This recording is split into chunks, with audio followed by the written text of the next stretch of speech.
A few moments, meditate on the Divine Spirit and pray for the peace and prosperity of the whole humanity. Shanti Hari Om Tat Sat. Om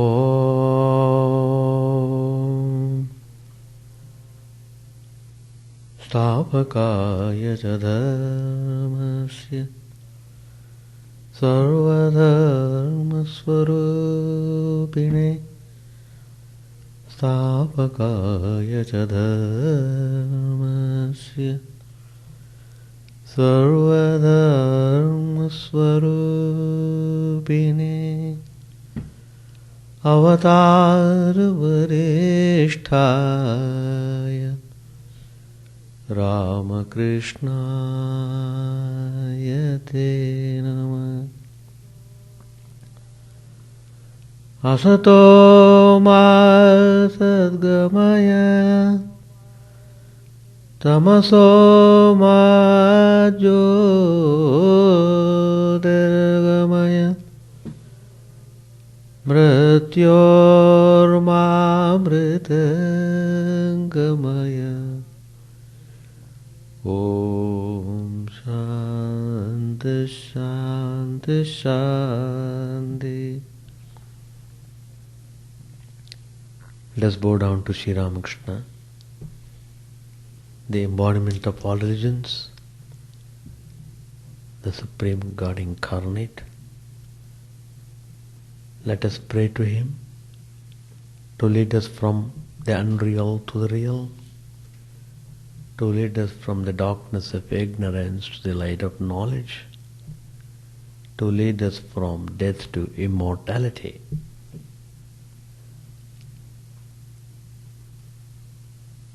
Sri Ramakrishna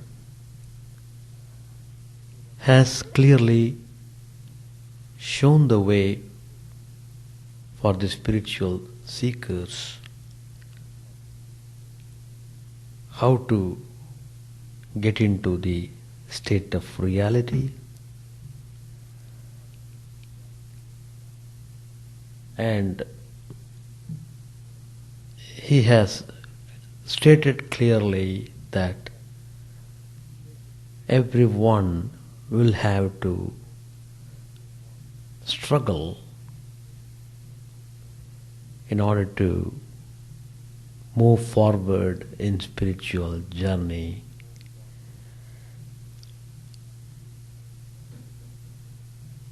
We do struggle a lot with respect to material things. How much more we should struggle for the spiritual achievement. So, one has to step up practices. That's what Sri Ramakrishna means. Everyone will have to practice. In the last 2-3 classes we have been dealing with the problem of struggle, how to handle our mind, how we should be ready. It's a battlefront. You have to have training and you have to proceed methodically in the battlefront in order to achieve victory. So,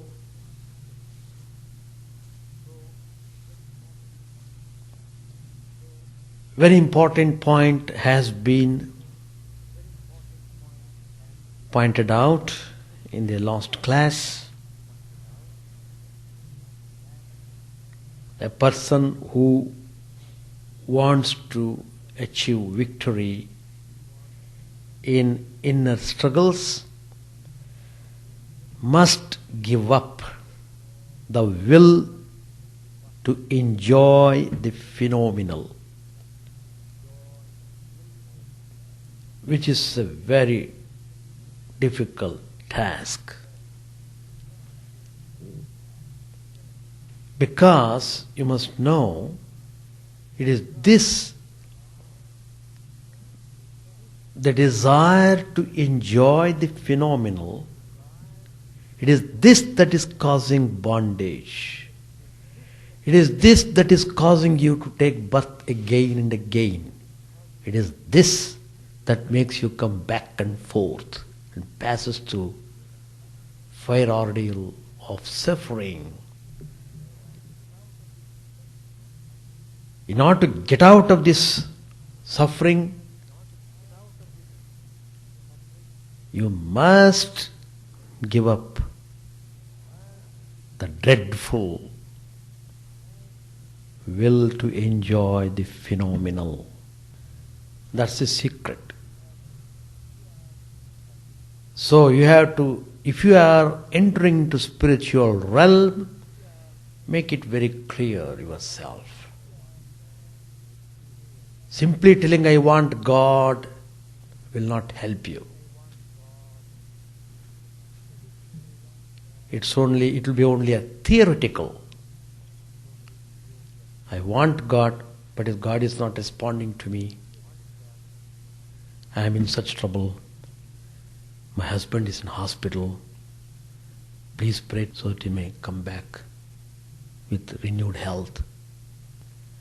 There is no wrong in praying God that way at all, because Lord Krishna himself tells in the Gita, Artho Jignasartarthi Jnani Cha Bhartarshava. 4 types of people worship me. One of them is people who are in distress. They are also considered devotees because they are praying God. That's wonderful. But what is the aim of your life? That you should settle. You should settle it clearly. What's your aim in life? Be very different about that. If your ideal is to get rid of this bondage, then be prepared to pass through struggles, because the mind is full of forces. Tackling the mind is churning the mind. You know, there is a story in Indian epic, when they churned the ocean, the first thing that came out was poison. Then only Amrit came. In the same way, when you are struggling, what is it that comes and affects you seriously? That is poison. Poison of your evil tendencies. They try to overpower you. They try to devour you. It is dreadful poison. If you yield to that, you will be in bondage. If you don't yield, then there is a way to get rid of from that bondage, and there is a way to reach freedom. So, Sri Ramakrishna tells you have to engage yourself in continued practice. Not simply I do 1 month in a year. Just take go. Make a retreat for 1 month and then the other 11 months you are in temporal way of life. That will not help you. What you have gained is lost. 1 month spiritual practice is not enough to fight the tendencies stored up in the subconscious level. So, all the mystics have told you will have to struggle till your last breath. That means till you achieve the goal, you should never stop struggling. That means there is no, you should not slacken at all for any reason. That's the point. That's what Sri Ramakrishna said, and Sri Krishna also says in the Gita. Abhyas and Vairagya. Continued practice and followed by dispassion. You can achieve the spiritual goal.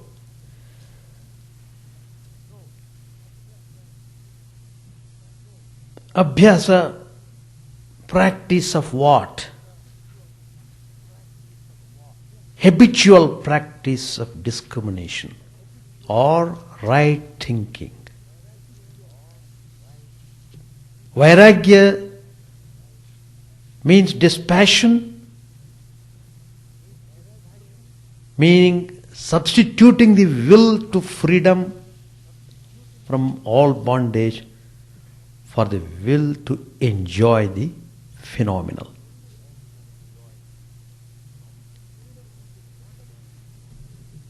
Freedom from the bondage of the phenomenal is what it constitutes the highest bliss. No enjoyment on the phenomenal level is possible without inner and outer bondage. Lord Krishna says in the Bhagavad Gita, chapter 5, verse number 22, Yehi samsparshaja bhoga dukkha yone evate adyantavantah kaunteya nateshu ramate buddha. Very fine statement, Lord Krishna, very fine teaching. He has said, all contact-born enjoyments are sources of misery. Spiritual aspirants must learn to aspire for that joy which is not contact-born. We are apt to think, I am enjoying only some innocent pleasures. And that can very well go with my spiritual aspiration. But what have we found out from experience? Has that way of thinking and acting minimized our inner struggles? Certainly not. There are good reasons for this. One innocent pleasure will lead to another less innocent pleasure.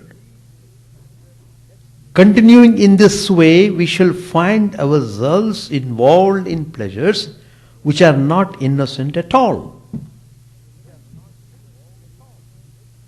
Eventually, we shall find that while superficially appearing to be living a religious life which is expected to lead us from bondage to freedom, we have continued to forge new fetters for ourselves. There's a famous passage in the Brihadaranyaka Upanishad. It is worth studying this passage. Just to give you the idea of the language I am first chanting in the Sanskrit, then I will tell you the meaning. The famous Upanishad, Brihadaranyaka, it is one of the major 10 Upanishads which deal with the nature of Atman.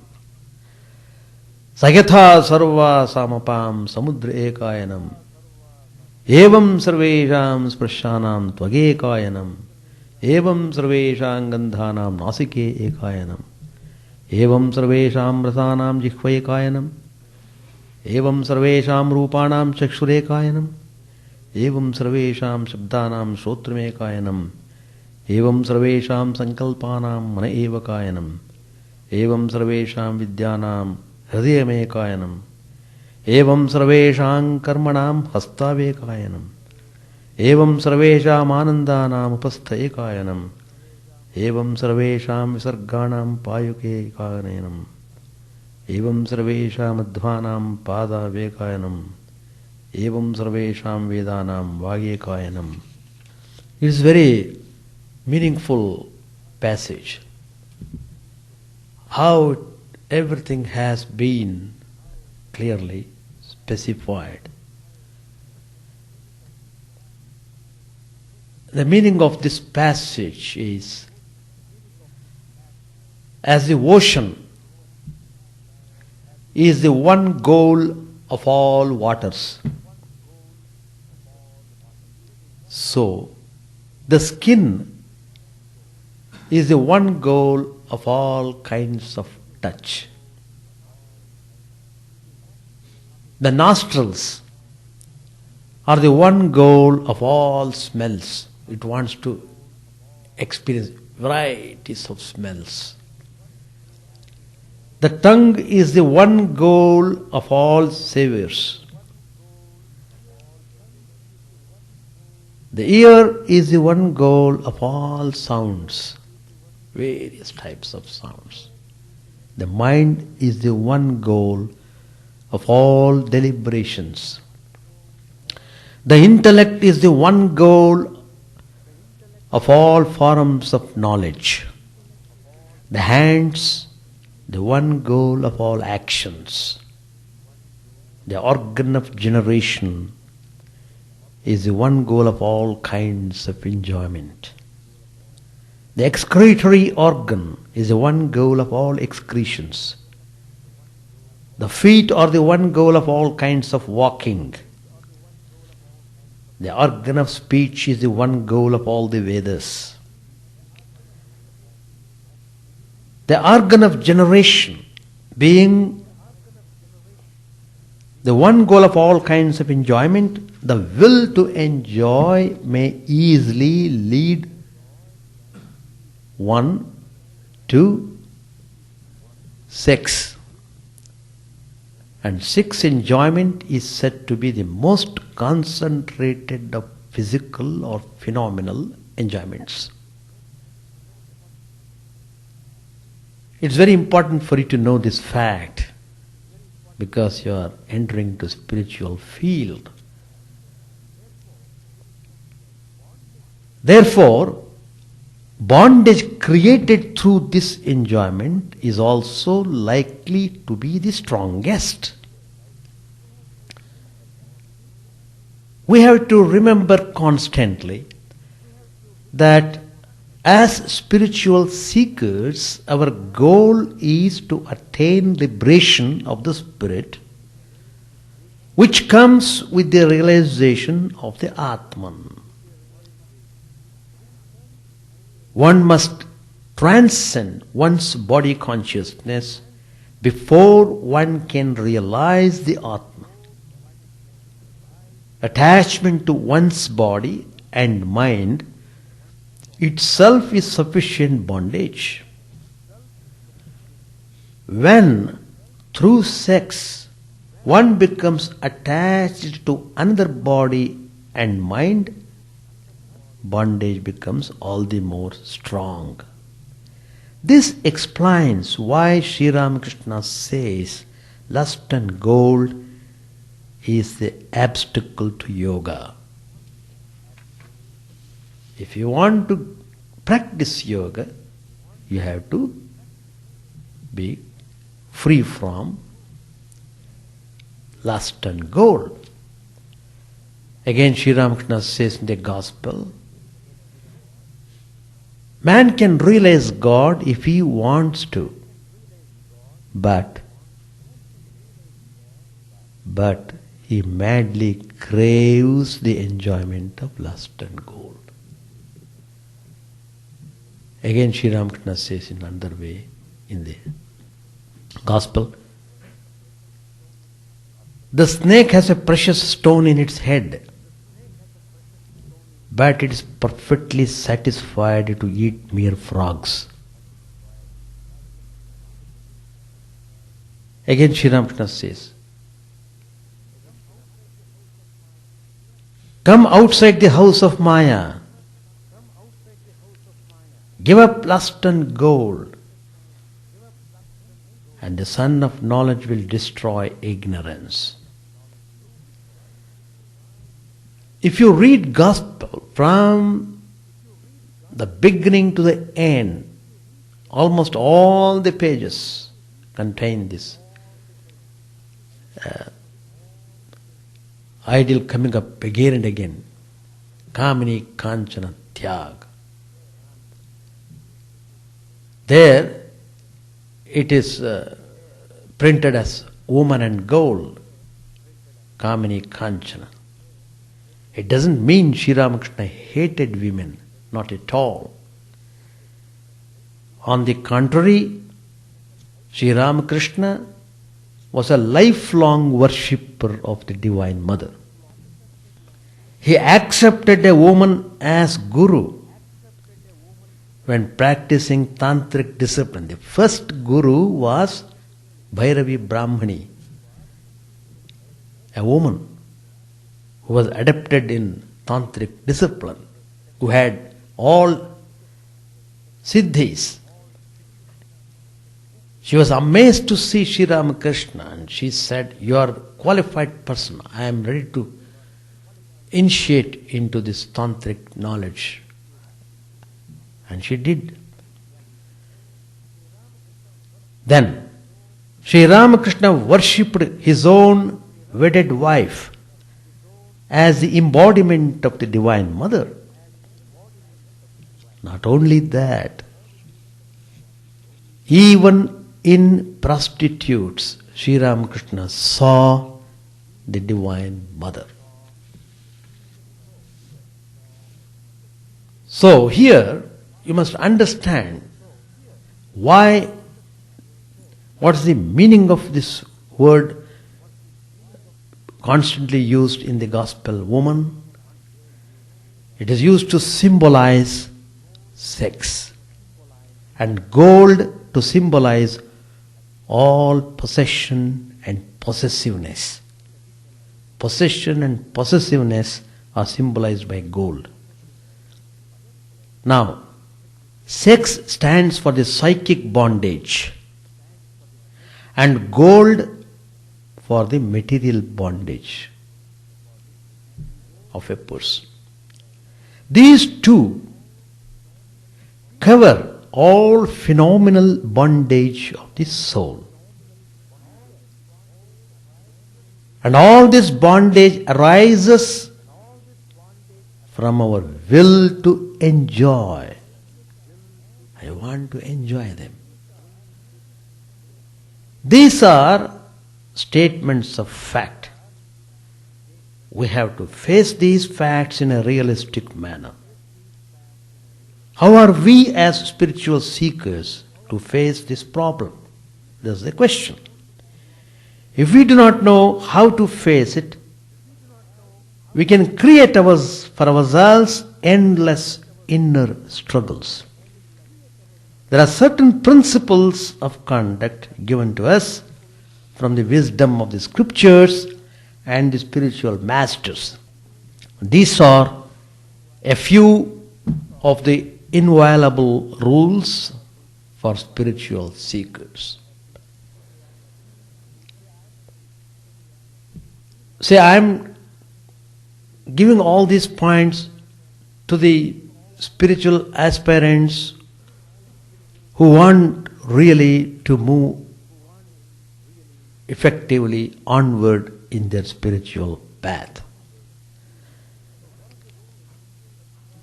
So one of the rules prescribed very clearly is that there should be no sex life whatsoever for virgins, celibates, and widows or widowers. Second point is, sex life is permitted by scriptures and sages only to the wedded husband and wife. But even for them, moderation is advised. And husband and wife must be faithful to each other. Thirdly, even for the wedded couple, after the birth of 2 or 3 children, the advice is to give up sex life by mutual agreement and through the help of prayers. We are here concerned only with the inner struggles of serious spiritual aspirants. If any spiritual aspirant violates these laws, he will be working for the increase of his inner difficulties. All the scriptures and all the sages agree with Saint Paul, who said, "It is better to marry than to burn." The life of the householder is a spiritually sanctioned and honored state of life in which he practices for attaining perfection. It can be carried on conveniently in the householder life. But it is also said that the best thing is to reach the altar of God like a fresh flower, pure, unsmelt, and uncontaminated. If we cannot do this, let us not be disheartened. Let us do the next best thing. What is that? Sri Ramakrishna himself says, "Is renunciation possible except in the fullness of time?" The time for renunciation comes when one reaches the limit of enjoyment, he says in the Gospel. So the embodied soul must see through it all in order to give it up. But let him see through wisely. Hence these injunctions in the scriptures. The reason why an austere life is recommended for spiritual seekers is that such a life keeps at bay all kinds of subtle influences and evils which in a life of pleasure insinuate themselves in such a way as eventually to tie us up in the hardest type of bondage. By means of an austere life, we can gradually subdue what? Our sinful tendencies. The weaker our sinful tendencies become, the less will be our inner struggles. But what are we to do about our committed sins, which also foment our inner struggle? Let us remember this all-time truth of spiritual life.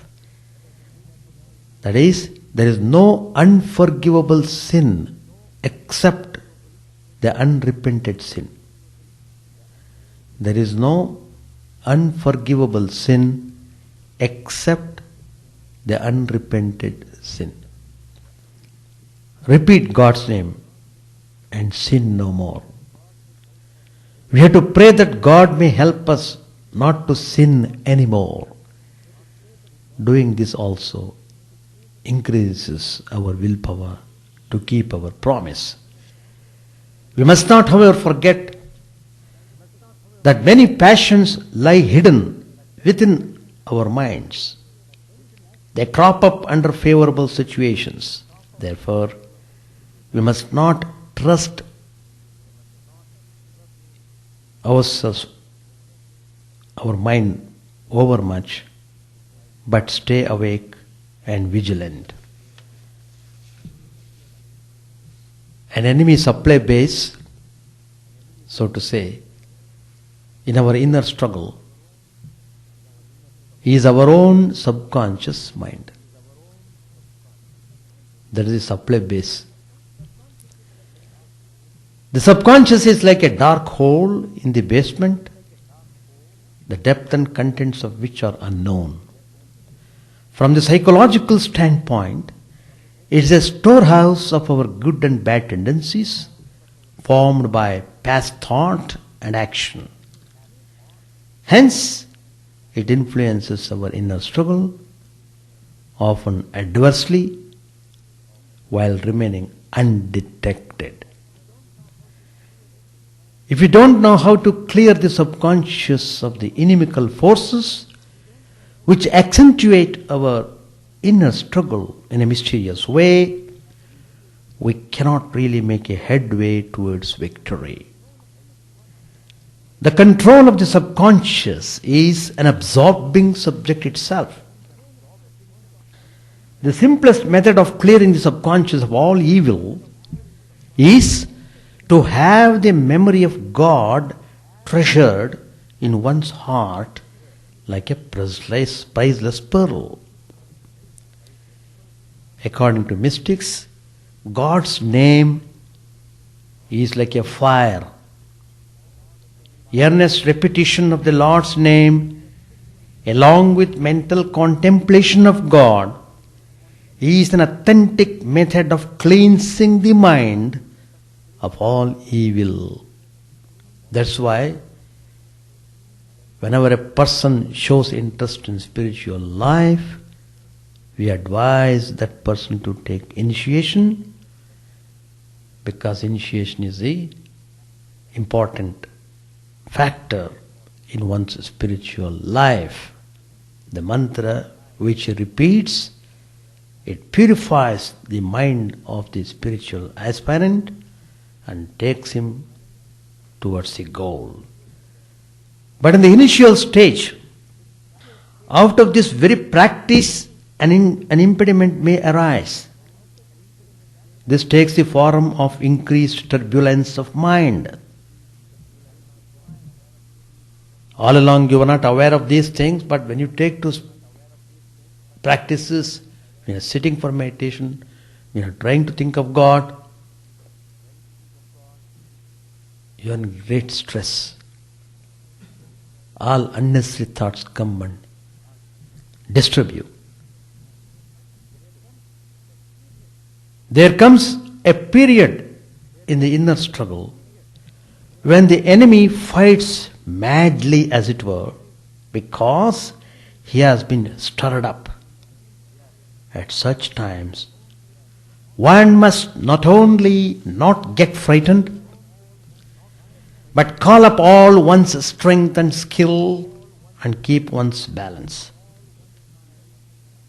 At such a time, Sri Ramakrishna says, one should be extremely cautious and alert, like the boatman who, while passing a dangerous bend in a river, stands up and takes firm hold of the helm. So, these are the few measures to get rid of poison that is already within our mind, conscious and subconscious. So this point is very clear. As long as the mind is running after the phenomenal enjoyment, you cannot find a way out of bondage. Because it involves you more and more in such things. That means you are caught in the whirlpool of these pleasures which drag you down, which bind you, which will not allow you to breathe. That's the way how people are all drawn up in this world. That's the play of Maya. That's true. It is true. The whole game is going on. People playing themselves. But very few people understand that they are really in bondage. So, they take to spiritual path. Taking the spiritual path means you must give up the desire to enjoy. Giving up the desire to enjoy is called renunciation. Then only you will be able to give the whole mind to God then only you will be able to maintain the purity level in the mind. So, your struggles lead you towards the perfection once you are able to clear off all the dirt of the mind. And as I said, if you keep on repeating the mantra of God, whom you have chosen, praying honestly, sincerely, earnestly, that will give you tremendous strength to face all challenges in spiritual life, to fight the tremendous enemy force. The more you are struggling to go upward, the more these enemy forces try to pull you downwards. That means you should never be caught unawares in the net of phenomenal enjoyments. So, your success depends on that. To what extent you are able to practice this renunciation and dispassion, and you are bound to get success. And there is no doubt about it. All the spiritual mystics, at one point of time, they have to hold on to God alone and nothing else. When you reach that stage, that means you are getting freedom. Listening to the music, the master went into samadhi. The curtain fell on the orchestra played on. A new scene. Shivas and other devotees are engaged in conversation in front of Advaita's house. Mukunda sings, "Sleep no more. How long will you lie in Maya's slumber locked, O mind? Who are you? Why have you been born? Forgotten is your own true self. O mind, unclose your eyes at last and wake yourself from evil dreams. A fool you are to bind yourself so to the passing shows of life. When in you lies eternal bliss, come out of the gloom, O foolish mind. Come out and hail the rising sun." Sri Ramakrishna praised the voice of the singer highly. Another scene. Nimoy is staying at home. Shivas comes to visit him. First he meets Shachi. The mother weeps and says, "My son does not attend to his household duties. My eldest son Vishwarupa has renounced the world, and my heart has ached ever since. Now I fear that Nimai will follow in his steps." Nimai arrives. Sachi says to Shivas, "Look at him." Tears run down his cheeks and breast. "Tell me how I can free him from these notions." At the sight of Shivas, Nimai clings to his feet and says, with eyes full of tears, "Ah me, revered sir, I have not yet attained devotion to Krishna. Futile is this wretched life. Tell me, sir, where is Krishna? Where shall I find Krishna? Give me the dust of your feet with your blessing, that I may realize the blue one with the garland of wild flowers hanging about his neck." Sri Ramakrishna looked at him. He was eager to say something, but he could not. His voice was choked with emotion. The tears ran down his cheeks.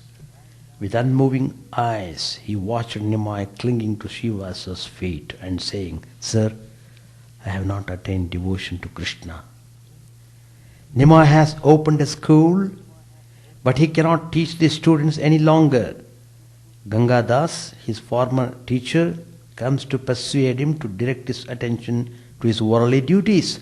He says to Shivas, 'Listen, Shivas, we are Brahmins too and devoted to the worship of Vishnu, but you people are ruining Nimai's worldly prospects.' Master said to him, 'That's the advice of the worldly wise. Do this as well as that.' When the worldly man teaches spirituality, he always advises a compromise between the world and God." We shall stop here. So, the point is, as long as mind is hankering after the worldly things or worldly joys, one cannot find joy in spiritual life. If you have to have interest in spiritual life, it means you have to struggle to come to this way so that your mind is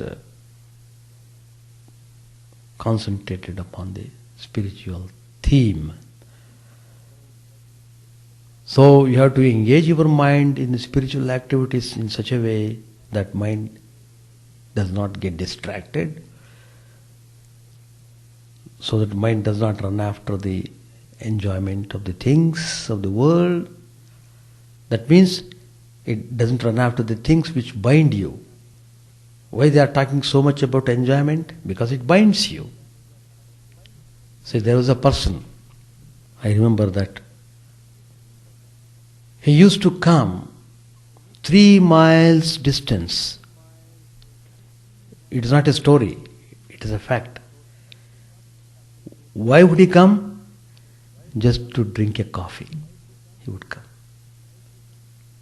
3 miles distance he would walk,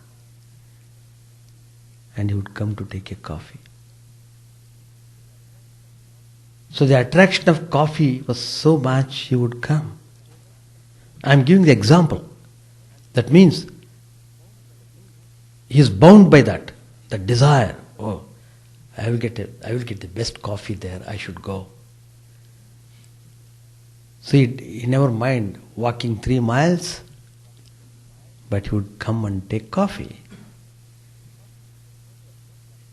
This is only example I am giving. So, anything that attracts you, that drags you, binds you, that's the point.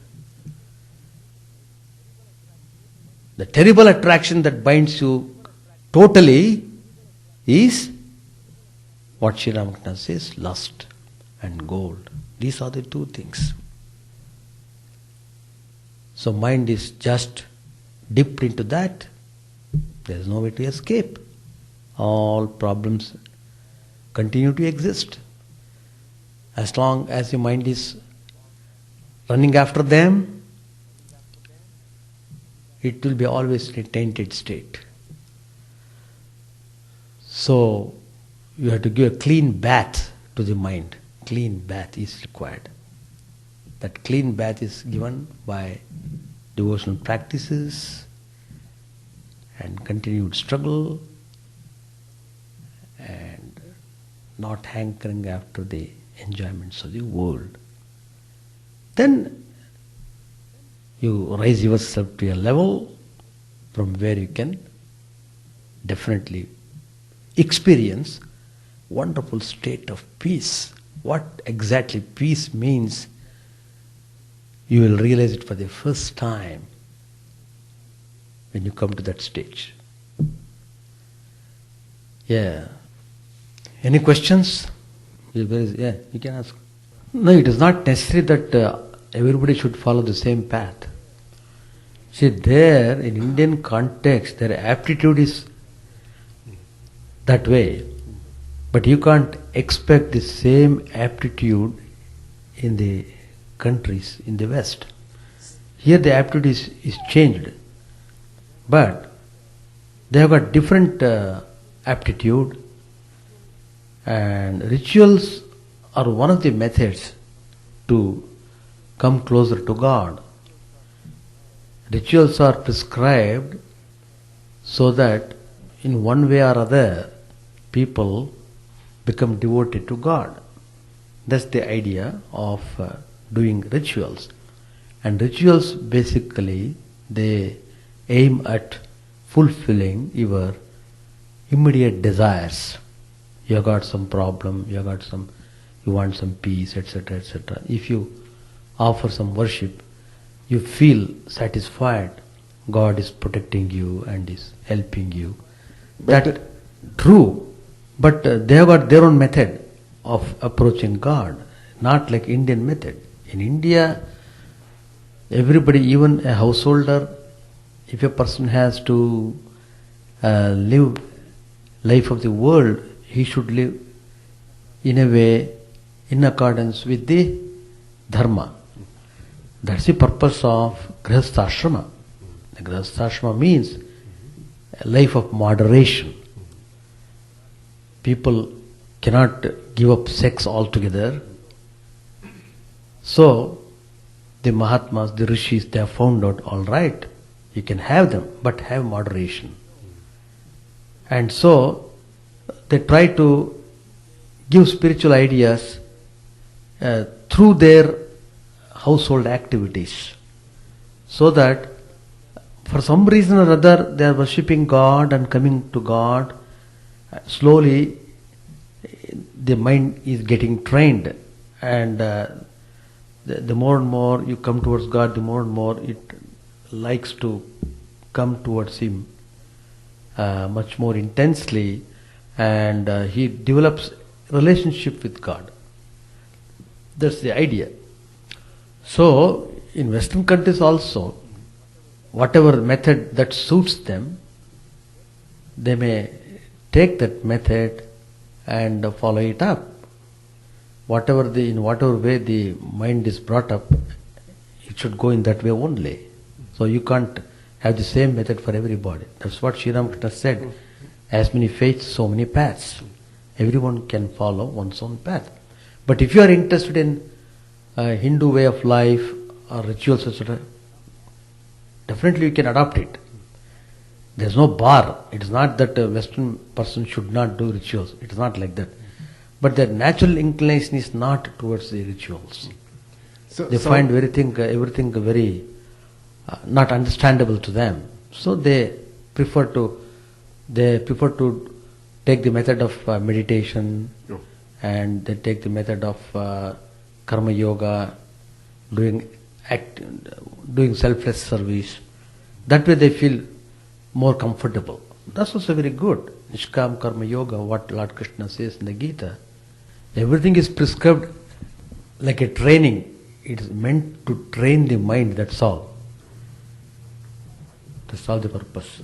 Ordinarily, people at large, they want simple method. They don't want your high Advaita philosophy or something very difficult for them to understand in their daily life. But if you tell them, go and offer worship, do like this, you'll get everything, they're happy. Oh, that I can do, no problem. So the idea is to train the mind. That's all the point. Alright, we shall stop. Chant the name of the Lord and His glory unceasingly, that the mirror of the heart may be wiped clean, and quench that mighty forest fire, worldly lust, raging furiously within. O name streamed down in moonlight on the lotus heart, opening its cup to knowledge of thyself. O self, drowned deep in the waves of His bliss, tasting His nectar at every step, bathing in His name that both were very souls. Various are thy names, O Lord, in each and every name thy power resides.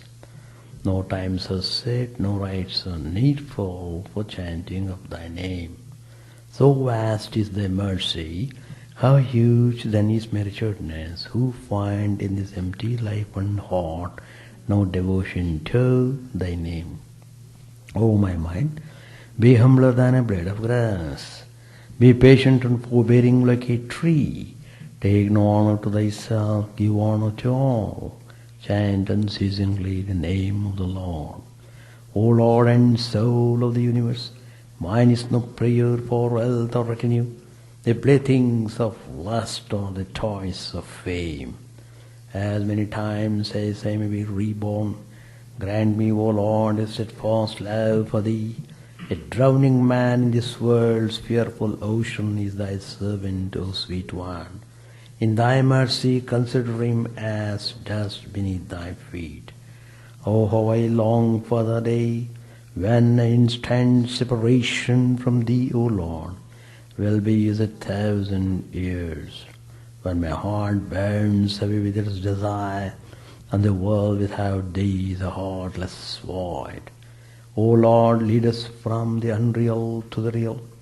Lead us from darkness to light. Oh, prostrate at Thy feet let me be, in unwavering devotion, neither imploring the embrace of Thine arms, nor bewailing the withdrawal of Thy presence. Though it tears my soul asunder, O Thou who stealest the hearts of Thy devotees, do with me what Thou wilt, for Thou art my heart's beloved, Thou and Thou alone. O Lord, lead us from the unreal to the real. Lead us from darkness to light, and lead us from death to immortality. May all be free from dangers. May all realize what is good. May all be actuated by noble thoughts. May all rejoice everywhere. May all be happy. May all be free from disease. May all realize what is good. May none be subject to misery. May the wicked become virtuous. May the virtuous attain tranquility. May the tranquil be free from bonds. May the freed make others free. May good betide all people. May the sovereign righteously rule the earth. May all beings ever attain what is good. May the worlds be prosperous and happy. May the clouds pour rain in time. May the earth be blessed with crops. May all countries be freed from calamity. May holy men live without fear. May the Lord, the destroyer of sins, the presiding deity of all sacred works, be satisfied. For He being pleased, the whole universe becomes pleased. He being satisfied, the whole universe feels satisfied.